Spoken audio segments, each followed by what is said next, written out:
What's the story behind Mr. Meat's evilness? Was he always like this? What's gonna happen next? Let's find out.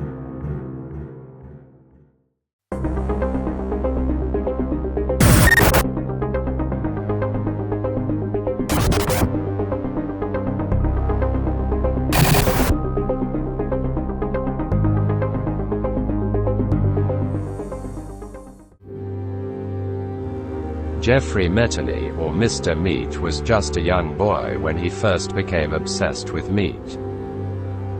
This is a letter from Sister Madeline. We can see this in Evil Nun, The Broken Mask. Don't dump any meat down this tube, please. There's one particular kid down here who goes crazy when he eats it. His name is Jeffrey Metany and he has too much vitality. Throw only vegetables and fruits. It doesn't matter if they're in bad shape, because there are actually too many kids down there already. I only want strong and docile children, the others are of no use to me. Sister Madeline. Eventually, Jeffrey and the other children managed to escape from the laundry room, with the help of a man named William and a kid trapped in the school.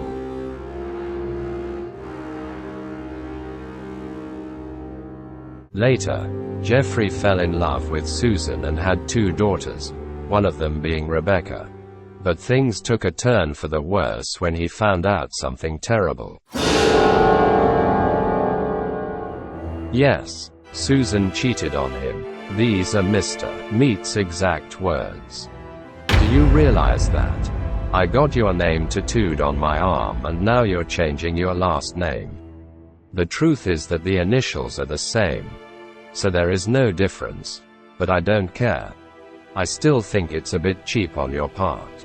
Susan Metany or Susan Miller. You'll still be Susan, the unfaithful woman. But who did she cheat him on with? In Mr. Meat 2, we also learn that the Pig 13 was once human.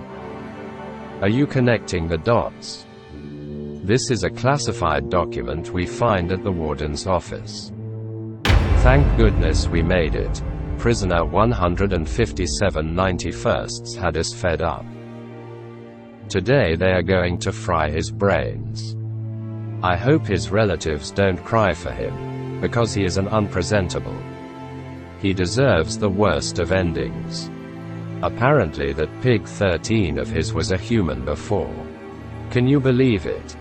It can't be scientifically corroborated, but everything points to the fact that it was a certain Frank before. During Mr. Meat's trial, a friend of Susan's lover testified against him. We later learn Frank's last name in the tragic ending involving Rebecca.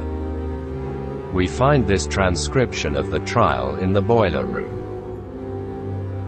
Classified document case 2553D. Witness number 4 has described what happened the day before the expulsion of the wife and daughter from the defendant's home. My friend was totally in love with that woman. He points to Susan Miller. That day he told me that he was going to her house for the first time, even though they had been dating for many years. I don't know what happened, but I never saw him again. In the worst ending, where Rebecca poisons everyone and herself to end their suffering, she curses one person.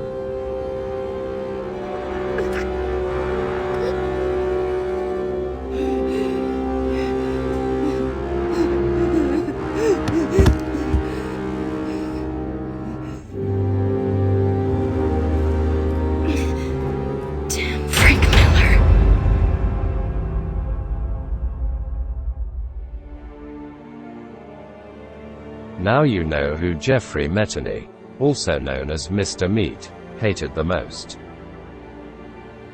Have you figured it out? Leave your answers in the comments. In the year 2001, Mr. Meat was finally sentenced to the electric chair at Nebraska Western Correctional Institution. But he managed to make an ally in the guard, Terry. And they put Mr. Meat's secret formula in the Bloody Marys of the attendees. Everyone except for Rebecca was turned into pigs, thanks to her immunity from the antitoxin. In the true ending, Rebecca and Dr. White Pig were able to develop an antidote and transform everyone back into humans. They escaped in a helicopter, leaving Mr. Meat and Terry behind. But what will happen to Mr. Meat and Terry? Why does Mr. Meat get along so well with Pig 13 if it was once the man he hated the most? And what about Rebecca? The story of Mr. Meat may be twisted and dark, but it's one that keeps players coming back for more.